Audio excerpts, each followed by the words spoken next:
Milestone school and কলেজের সামনে বিভিন্ন ইউনিভার্সিটি এবং স্কুলের শিক্ষার্থীরা জড়ো হয়েছেন, এখানে সমাহিত হয়েছেন। তারা এখানে বিক্ষোভ কর্মসূচি রেখেছেন। আপনাদেরকে যদি ঠিক জানিয়ে রাখি যে গতকালের সেই মর্মান্তিক ঘটনাকে কেন্দ্র করে বিভিন্ন স্কুল কলেজের শিক্ষার্থীরা স্কুলটির সামনে এসেছে এবং এখানে আমরা যেমনটি দেখেছি একজন অন্তর্বর্তীকালীন সরকারের উপদেষ্টা এসেছেন। তার গাড়িকে দেখে তারা ভুয়া ভুয়া স্লোগান দিচ্ছেন।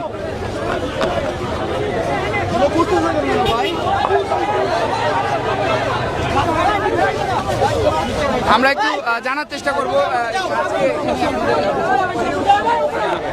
জি, আমাদের এখানে আজকে 11টা থেকে বিক্ষোভ কর্মসূচি চলছে। এটা চলবে আমাদের যতক্ষণ আমরা আমাদের ন্যায্য দাবি পাবো এবং সবকিছু মনে করেন যে চলতেছে আমাদের নিয়ন্ত্রণে।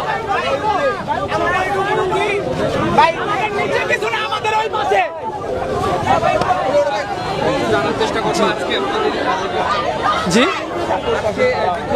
বিক্ষোভ মেনলি হচ্ছে আমাদের যে নিহত সংখ্যাটাকে ওরা হাইড করে রাখছে, আমরা এটা স্পষ্ট একটা নিহত সংখ্যা জানতে চাই। এটাই আমাদের জবাব আর কি। আজকে যে আমাদের মারা গেছে তারা আমাদের টিচারদের গায়ে কেন হাত তুললো, এটার জবাব চাই আমাদের। ইতিমধ্যে আপনারা যেমনটি দেখছেন তারা কিন্তু বিভিন্ন প্ল্যাকার্ড ফেস্টুন হাতে নিয়ে এখানে উপদেষ্টার গাড়ি আসার কথা রয়েছেন, শিক্ষা উপদেষ্টা, সেই গাড়িকে লক্ষ্য করে তারা ভুয়া ভুয়া স্লোগান দিচ্ছেন। এবং আমরা যদি জানিয়ে রাখি যে তারা কিন্তু যে ফেস্টুন ব্যানারগুলো হাতে নিয়ে আছেন সেগুলোতে কিন্তু বিভিন্ন ধরনের লেখা লিখে নিয়ে এসেছেন যে অস্ত্র নয় কলম হাতে দাঁড়িয়েছি এবং লাশের নিরাপত্তা চাই। মূলত তারা যেমনটি জানাচ্ছিলেন যে গতকালকের ঘটনায়, বিমান বিধ্বস্তর ঘটনায় লাশ গুম করা হয়েছে বলে এবং লাশের সংখ্যা কমানো হয়েছে বলে তাদের তারা দাবি করছেন।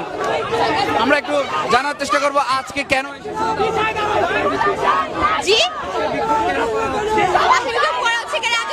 শিক্ষার্থী যে মারা গিয়েছে তার জন্য হিসাব চাই, সব হিসাব দিতে হবে সরকারকে। আমাদের টিচার থেকে হাত তোলা কেন হলো? রাতে 2টা বাজে তারা লাশ গায়েব করছে। রাতে 2টা বাজে লাশ গায়েব করলো কেন? ছোট ছোট বাচ্চারা মারা গেছে, রাত 2টা বাজে তারা লাশ গায়েব করছে। আমাদের জানতে হবে তারা কেন লাশ গায়েব করতে আসছে। আমাদের এখানে ছিলাম না, আমরা ছিলাম, আমরা সবাই ছিলাম। রাত 2টা বাজে তারা লাশ নিতে আসছে কেন? আমাদের জব দিতে হবে না? আমাদের ছাত্র এখানে, আমাদের ছাত্র, আমাদের জব দিতে হবে। আমাদের রাতে 2টা বাজে লাশ কেন গায়েব করছে, আমাদের জব দিতে হবে। পাশাপাশি আমাদের ছাত্রদের গায়ে হাত তুলছে, টিচারদের গায়ে হাত তুলছে, আমাদের জব দিতে হবে। কেন তাদের গায়ে হাত তুলছে?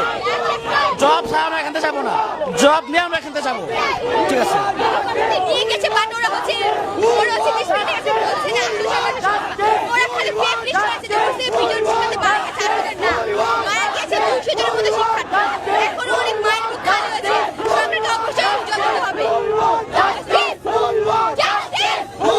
আমরা দেখছি ছোট্ট শিশু থেকে সবাই এখানে এসেছেন এবং গতকালকের ঘটনার সুষ্ঠু বিচার এবং সুষ্ঠু তদন্ত তারা চাচ্ছেন। আমরা দেখছি বিভিন্ন স্কুল কলেজের শিক্ষার্থীরা এখানে সমবেত হয়েছেন।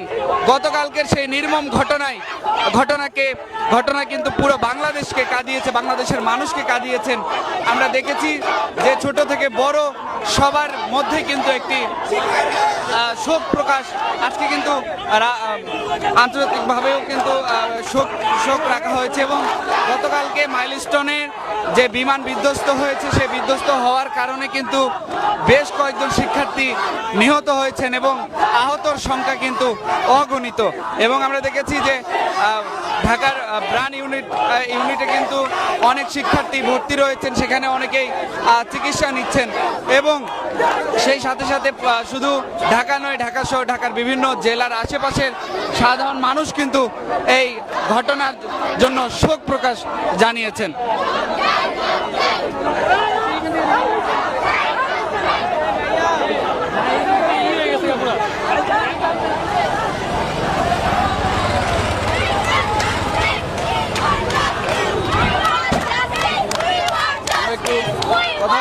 আজকে কেন এখানে বিক্ষোভ করা হচ্ছে একটু জানাবেন।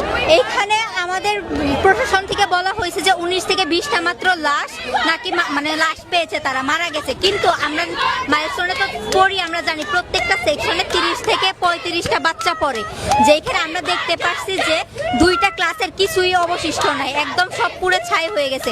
ওইখানে পিছনের জানালা দিয়ে আমরা নিজের চোখে দেখেছি যে বাচ্চাগুলো যেইভাবে চেয়ারে বসা ছিল সেম ভাবে ওরা বসে ছাই হয়ে গেছে পুরা রাত। প্লাস এটা গেল, প্লাস রাত 1:30 থেকে 2টার দিকে অ্যাম্বুলেন্স কলেজের ভিতরে ঢুকছে যাতে আমরা লাশ না দেখতে পারি। ওরা যখন চুপি চুপি লাশগুলো বের করতেছিল হোস্টেল থেকে, ছেলেগুলো নেমে আসছে এটা আটকানোর জন্য। ওদের সাথে খারাপ ব্যবহার করা হয়েছে, ওদের উপর অমানবিক অত্যাচার করা হয়েছে।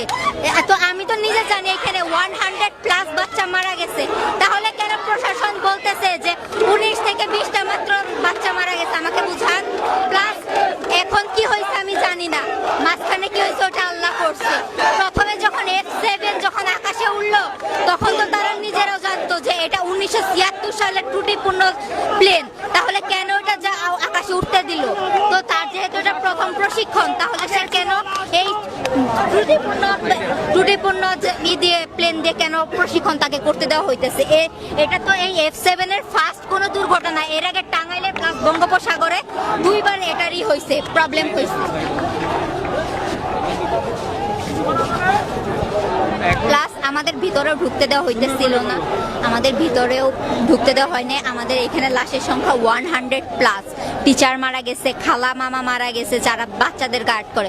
ঠিক আছে, হয়তো মানলাম তারা বলবে যেহেতু ছুটির টাইম ছিল 30-35 জন বাচ্চা ছিল না। মাইলস্টোনে তো আমি জানি যে কিভাবে কোচিং করানো হয়, তো রুমের ভিতরে তো কোচিং এর জন্য বাচ্চা বসা ছিল, অ্যাটলিস্ট না হলেও এক একটা রুমে 20 থেকে 25 জন বাচ্চা ছিল। তাহলে ওইখানে শুধুমাত্র 19 থেকে 20 জন বাচ্চা মারা যায় কিভাবে? যেখানে গার্ডিয়ান সামনে ছিল, আপনারা ভিডিও দেখছেন কিনা জানি না, নিজের চোখে দেখছি তো, সামনে যতগুলো গার্ডিয়ান ছিল বা বাচ্চারা দাঁড়িয়ে ছিল কাটা পড়ে ছিল, সামনের রক্তগুলো দেখছিলেন আপনারা? ভিতরে তো পুড়ে গেছে, পুরার তো রক্ত নাই, বাইরে যে রক্তগুলো ছিল ওগুলো কই থেকে আসলো ওগুলার? তারপরে প্লেনে করে যে লাশগুলো উঠাইলো কাফনে করে, তারা হাত দিতে ছিল না, গইলা ছিল, কাফনে করে যে উঠাইলো ওই লাশগুলোর গণনা কে করবে বলেন? তাহলে কি আমরা আন্দোলনে নামবো না? আমাদের ভাই বোন যে মারা গেছে, মা বাবার কি অধিকার নাই তার সন্তানদের লাশগুলো লিস্ট পাওয়ার? তারা তো ভরসা করে এখানে দিছিল, তো এখন আমরা কি করব বলেন?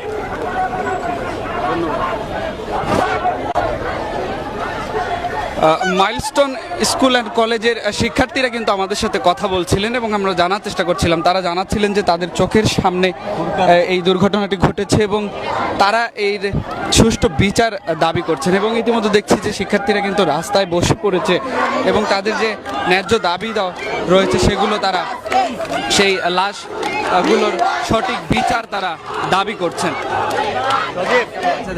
বিমান দুর্ঘটনা করে কেন্দ্র করে এই মুহূর্তে কিন্তু একেবারে ক্যাম্পাসের আশেপাশে উত্তাল অবস্থা। শিক্ষার্থীরা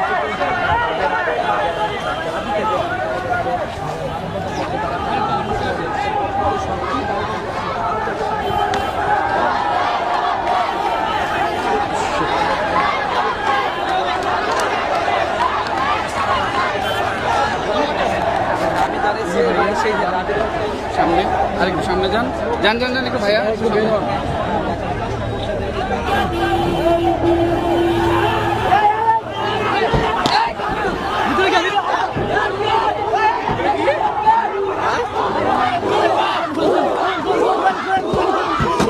দর্শক ইতিমধ্যে দেখছেন একটি কিন্তু অ্যাম্বুলেন্সকে আটকানো হয়েছে এবং এই অ্যাম্বুলেন্সের মধ্যে কি রয়েছে সেটি দেখার জন্য শিক্ষার্থীরা কিন্তু এখানে চেষ্টা করছেন। আমরা সেটি আপনাদেরকে দেখানোর চেষ্টা করছি।